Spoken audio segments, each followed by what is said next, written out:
Good morning student, कैसे हैं आप सभी। जैसा कि मैंने आपको बताया था कि हमारे नेक्स्ट वीडियो में आपको न्यूमेरिकल भी मिल सकते हैं, तो मैं कुछ न्यूमेरिकल्स लेके आई हूँ। यहाँ पे मैंने क्वेश्चन लिखा हुआ है। ये टोटल एसेट्स हैं जिसमें fix assets, share holders fund, non current liabilities, non current investments. ठीक है, तो सबसे पहले हमें पता है कि हमें ये करंट रेशो निकालनी है। तो करंट रेशो निकालने के लिए हमें मेनली दो चीज़ें चाहिए, current assets and current liabilities. इन्हें हम कैसे कैलकुलेट करेंगे स्टूडेंट्स। हमें पता है कि जो हमारा टोटल एसेट्स होता है वो कॉम्बिनेशन होता है हमारा नॉन करंट एसेट्स का, करंट एसेट्स का प्लस नॉन करंट इन्वेस्टमेंट्स का। ठीक है, ये है टोटल एसेट्स। ठीक है, तो हम अगर इसमें से टोटल एसेट्स का कॉम्बिनेशन दे रखा है हमें, तो हम इजीली, और ये जो दोनों चीज़ें दे रखी हैं, तो करंट एसेट कैलकुलेट कर सकते हैं। तो इसके अंदर वैल्यूज़ पुट कर देंगे। यही फॉर्मूला है, fix asset plus non current investment plus current assets. तो यहाँ पे 3 लाख है, इनकी वैल्यूज़ पुट हो गई हैं और जो वैल्यू नहीं दी हुई है वो कैलकुलेट हो जाएगी। ठीक है, तो 3 लाख में से इन दोनों का कॉम्बिनेशन जो 260 है वो लेस हो गया, तो ये आ गया आपका 40,000। और टोटल एसेट्स हमें पता है, टोटल एसेट्स जो है हमारी इक्वलेंट होती है, total assets equivalent to total liability side. ठीक है, और लाइबिलिटी साइड में हमारे पास क्या क्या चीज़ें होती हैं। हमारे पास शेयर होल्डर फंड होता है, नॉन करंट लाइबिलिटीज़ होती हैं और करंट लाइबिलिटीज़ होती हैं। ठीक है, तो यहाँ पे ऊपर आप देख सकते हैं कि शेयर होल्डर फंड गिवन है और नॉन करंट लाइबिलिटीज़ गिवन है। और टोटल एसेट जो है वो इक्विवेलेंट है टोटल लाइबिलिटी के। तो अगर हम इसमें से ये दोनों चीज़ें लेस कर देते हो, हमारे पास करंट लाइबिलिटी आ जाती है। ये आपके पास करंट लाइबिलिटी आ गई है। अब आप करंट रेशो का फॉर्मूला लगाएंगे, current asset upon current liabilities. तो ये 40,000 अपॉन 20,000, इसको आप क्रॉस कर देंगे, व्हाट कम्स 2:1। ठीक है, आई होप ये रेशो आपको समझ में आ गई होगी। ठीक है, नेक्स्ट देखिए, करंट रेशो का ही एक क्वेश्चन है।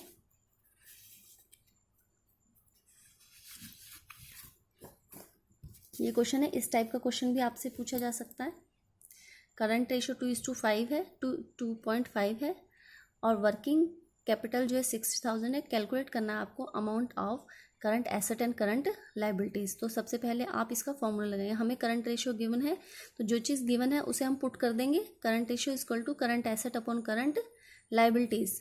ये अंडरस्टूड है कि अगर आपको करंट रेशो 2.5 दे रखी है, तो करंट रेशो के अंदर हमें पता है कि current assets upon current liabilities हैं। ठीक है, तो अगर ये 2.5 है तो ये अंडरस्टूड है कि ये करंट लाइबिलिटीज़ अपॉन 1 है। ठीक है, तो इसे हम जब पुट करेंगे तो इस तरीके से इसे क्रॉस मल्टीप्लाई कर देंगे। ठीक है, और वर्किंग कैपिटल क्या है हमारे पास 60,000। वर्किंग कैपिटल का फॉर्मूला क्या है, current asset minus current liabilities. तो ये जो हमें गिवन है रेशो, इसमें से हम लेस करके वर्किंग कैपिटल की रेशो 1.5 कैलकुलेट कर लेंगे। अब हम एक सिंपल इक्वेशन लगा लेंगे। If working capital is 1.5, then current asset is given 2.5, then 2.5 upon 1.5, then 60,000, 2.5 upon 1.5 और 60,000 मल्टीप्लिकेशन में, तो ये 1 लाख आ गया। और फिर आप करंट लाइबिलिटीज़ का फॉर्मूला, करंट लाइबिलिटीज़ कैसे कैलकुलेट करेंगे, करंट एसेट्स में से वर्किंग कैपिटल लेस करके 40,000। तो बहुत इजी क्वेश्चन है। ठीक है, नेक्स्ट जो हमारे पास क्वेश्चन है वो लिक्विड रेशो का है। यहाँ पे आपके पास क्वेश्चन गिवन है, इन्वेंट्रीज है, वर्किंग कैपिटल, करंट, और कैलकुलेट लिक्विड रेशो। तो वर्किंग कैपिटल का फॉर्मूला आप सभी को पता है, current asset minus current liabilities. Working capital आपकी 1,60,000 आ चुकी है। ठीक है, लिक्विड एसेट का हमें पता है, करंट एसेट माइनस इन्वेंट्रीज, ये 32,000। ठीक है, तो सिंपली आप वर्किंग कैपिटल,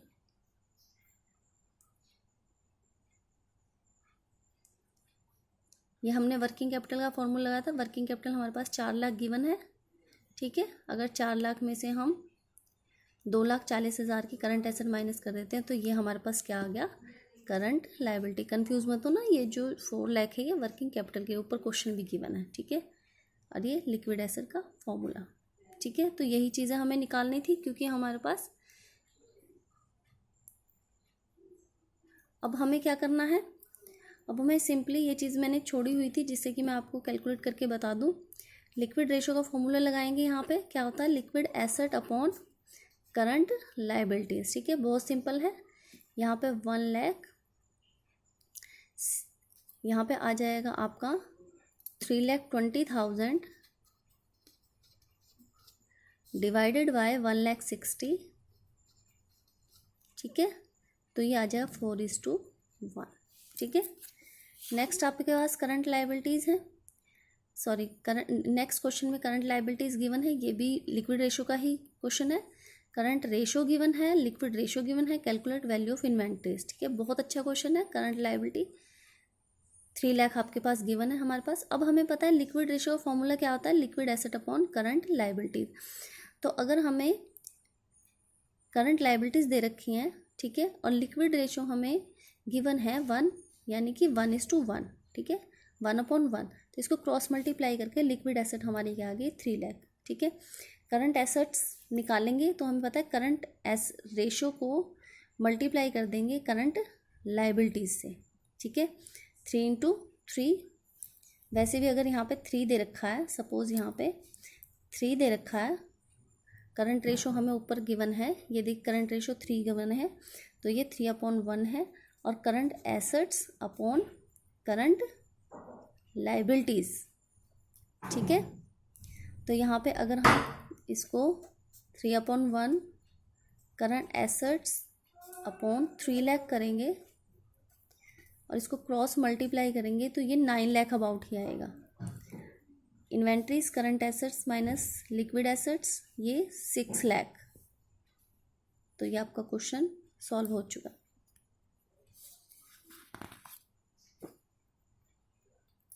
अभी देखिए कि सिर्फ आपको कैलकुलेशन बेस्ड क्वेश्चन नहीं आएंगे, आपको स्टेटमेंट बेस्ड क्वेश्चन भी आ सकते हैं। और बहुत बार ऐसा हुआ है कि स्टेटमेंट के बेस पे ही क्वेश्चन आते हैं, तो आपको स्टेटमेंट बेस्ड क्वेश्चन का भी पता होना चाहिए। यहाँ पे आपके पास क्वेश्चन है, इसमें आपको बताना है कि आपकी जो ये करंट रेशो है 1:1, ये इम्प्रूव हो रही है, डिक्रीज हो रही है, या फिर आपकी नो चेंज हो रहा है। ठीक है, तो 3 केस है आपके पास। नीचे जो आपके पास ट्रांजैक्शन दी हुई है, इस केस के अंदर आपकी जो रेशो वो इम्प्रूव हुई है, डिक्रीज डिक्लाइन हुई है, या फिर नो चेंज हुआ है। सबसे पहले cash paid to creditors.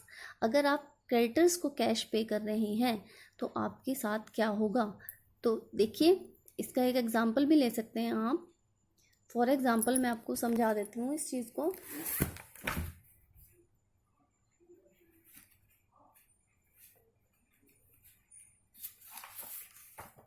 For example पहला क्वेश्चन लेते हैं हम, पहला स्टेप, कि अगर हमारे पास 1:1 है करंट रेशो, ठीक है, तो इसका मतलब हमारे पास करंट एसेट्स और करंट लायबिलिटी सेम है। ठीक है, अगर हम ये कहते हैं कि हम इसमें से कैश पे कर रहे हैं क्रेडिटर्स को, तो इसका मतलब ये है कि सपोज अगर हम 10,000 का कैश पे कर दें, ठीक है, तो हमारी लाइबिलिटीज़ भी 10,000 कम हो जाएगी। ठीक है, तो हमारी जो ये लास्ट में अमाउंट बच जाए करंट एसेट और करंट लाइबिलिटीज़ का, ये सेम ही बचेगा। ठीक है, तो इसको जब हम डिवाइड करेंगे तब भी 1:1 ही आएगा, तो इसका आंसर आएगा नो चेंज। ठीक है, तो इसी तरीके से आपको हर ट्रांजैक्शन को देखना है। जैसे कि sale of goods for 15,000, cost of rupees 10,000। अभी आपने सेल किया है, ये कैश के अंदर ऐड होगा। ठीक है, 15,000 का कैश ऐड होगा, और कॉस्ट जो है हमारी, ये जो सेल है कैश 15,000 का जो हमने ऐड कर लिया। सपोज देखिए इसको भी एक बार चेक कर लीजिए कि अगर हम 30,000 का हमारे पास अमाउंट है और इसके अंदर हमने 15,000 का कैश ऐड कर लिया है, लेकिन हमारे स्टॉक की वैल्यू सिर्फ 10,000 गई है।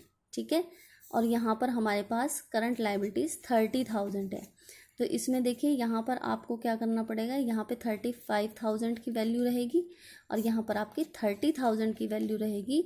तो ये आपकी क्या हो जाएगी, इम्प्रूव हो जाएगी। ठीक है, क्योंकि यहाँ से जो कॉस्ट गई है, ये कॉस्ट कौन सी गई है, सिर्फ 10,000। उसके बाद में परचेज गुड्स फॉर कैश है, इसमें आपका नो चेंज आएगा क्योंकि एक तरफ आपका स्टॉक बढ़ा है और दूसरी तरफ आपका कैश कम हो चुका है। नेक्स्ट है sale of old furniture for ₹12,000, book value 15,000। अभी आपने फर्नीचर सेल किया है, 12,000 जो है आपको अमाउंट मिला है वो कैश में ऐड होगा और करंट लाइबिलिटी से इसका दूर दूर तक कोई चेंज नहीं आएगा करंट लाइबिलिटीज़ में, तो आपकी जो रेशो है वो इम्प्रूव हो जाएगी। ठीक है, तो आई होप ये क्वेश्चन आपको समझ में आ गया होगा। सेम आप नीचे क्वेश्चन कर सकते हैं। क्वेश्चन मेरे पास है, पेड इंश्योरेंस प्रीमियम है, इन एडवांस है, 10,000 आपने पे कर दिया है। ठीक है, तो यहाँ पे आपका कैश चला जाएगा, लेकिन अभी आपकी लाइबिलिटी अराइज नहीं हुई थी, तो ये आपका इम्प्रूव हो जाएगा। परचेज गुड्स ऑन क्रेडिट है 8,000, आप गुड्स परचेज कर रहे हैं, स्टॉक बढ़ रहा है आपका, और आपका जो क्रेडिटर्स हैं वो भी 8,000 से बढ़ रहे हैं, तो यहाँ पे no change. Issue fully paid equity share of ₹1,00,000, यहाँ पे आपका कैश बढ़ रहा है लेकिन आपकी लाइबिलिटीज़ पे कोई भी इफेक्ट नहीं पड़ रहा। ठीक है, तो यहाँ पे आपकी इम्प्रूव होगी।